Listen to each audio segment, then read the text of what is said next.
मैं देव के देव महादेव के चरणों में प्रणाम करती हूँ, मेरा प्रणाम स्वीकार हो। मैया पार्वती के चरणों में प्रणाम करती हूँ, मेरा प्रणाम स्वीकार हो। कार्तिक गणेश दोनों भैया के चरणों में प्रणाम करती हूँ, मेरा प्रणाम स्वीकार हो। सभी देवी दुर्गा के चरणों में प्रणाम करती हूँ, मेरा प्रणाम स्वीकार हो। आप सभी गुरु भाई बहन के चरणों में प्रणाम करती हूँ और महादेव से दया मांगती हूँ कि हे महादेव सब पे दया कीजिए, पल पल दया कीजिए। आज मैं जो कथा आप लोगों को सुनाने जा रही हूँ कि एक माँ ने अपने ही बेटे को जहर दिया, फिर उसके साथ महादेव क्या किए। कथा बहुत सुंदर है, शुरू से अंत तक सुनिएगा और कथा अच्छा लगे तो मेरे वीडियो को लाइक कीजिएगा। नए हैं तो चैनल को सब्सक्राइब कीजिएगा, घंटी के निशान को जरूर दबाइएगा ताकि कोई भी कथा डाले तो आसानी से आप लोग के पास पहुंच जाए। दोस्तों में, रिश्तेदारों में शेयर कीजिएगा। कमेंट बॉक्स में हर हर महादेव जरूर लिखिएगा, क्योंकि भगवान का नाम बोलने से, लिखने से, सुनने से सारी कष्ट, सारी परेशानियां दूर होती हैं। तो चलिए ज्यादा बात नहीं करते हुए कथा शुरू करती हूँ। एक गांव में एक महिला थी। महिला अपने पति और 5 साल के लड़के के साथ रहती थी। महिला महादेव की बहुत बड़ी भक्त थी।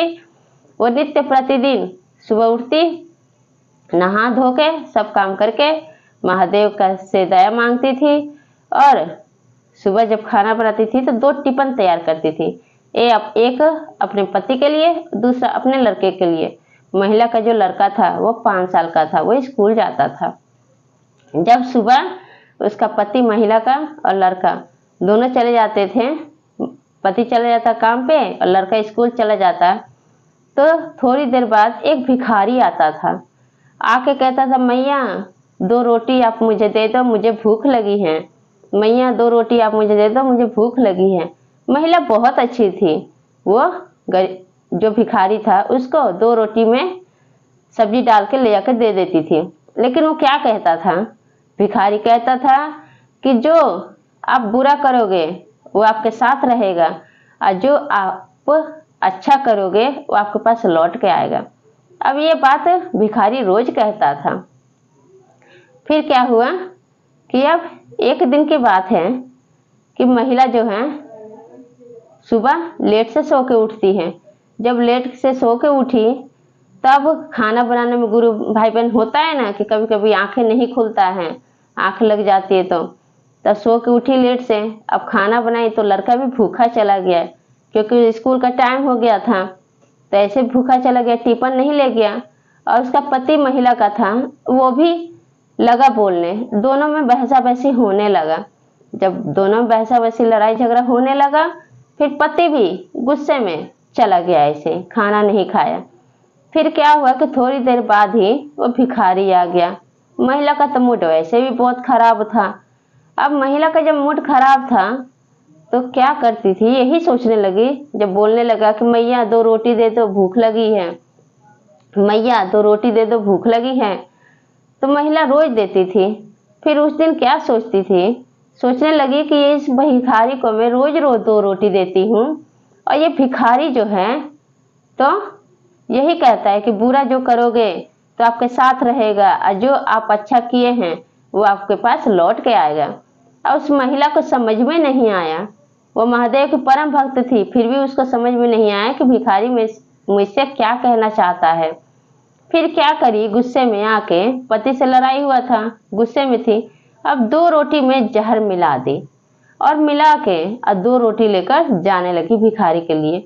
अब जैसे घर से निकली, अब 2-4 ही कदम था गेट खोलने के लिए, दरवाजा, तभी महादेव सब देख रहे थे, कैलाश पर्वत और मैया पार्वती। तब क्या कहती, मैया पार्वती कहती है कि हे प्रभु, आप इस भिखारी पे दया कीजिए। हे महादेव, आपकी भक्त है, वो जहर देने जा रही है जबकि उसका कोई दोष नहीं है।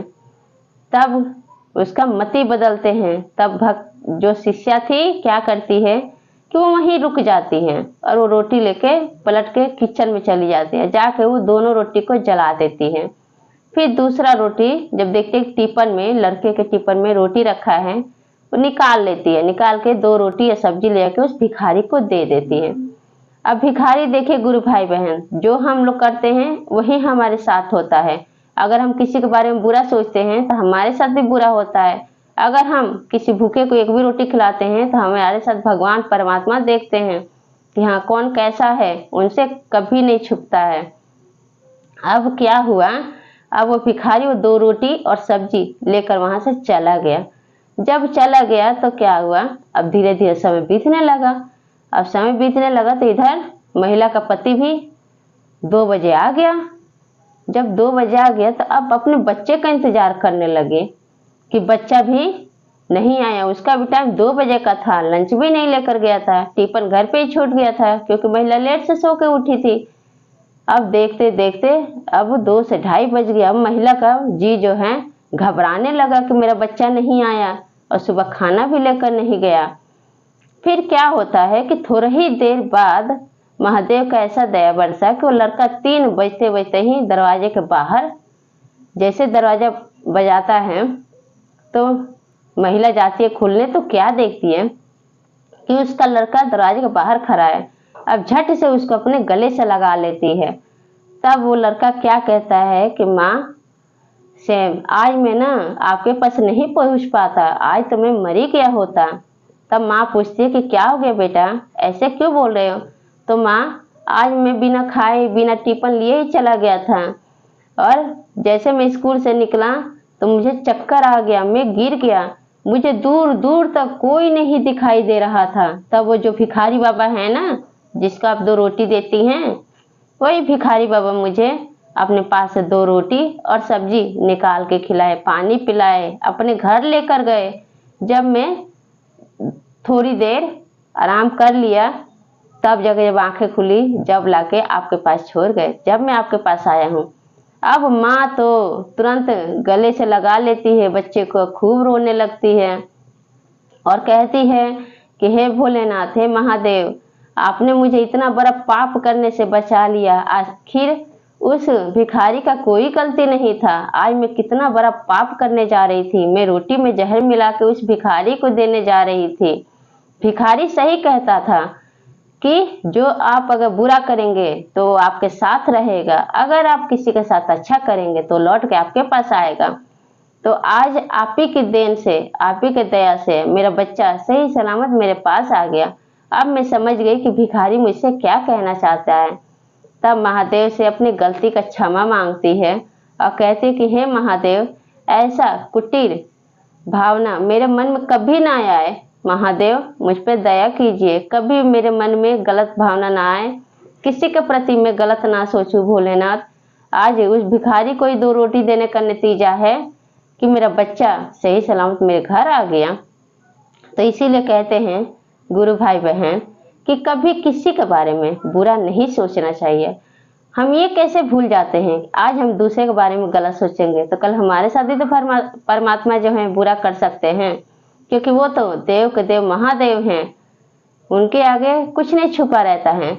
तो ये कथा गुरु भाई बहन आप लोग को कैसा लगा कमेंट बॉक्स में आप लोग जरूर बताइएगा और सब बोलिए हर हर महादेव, माता पार्वती की जय।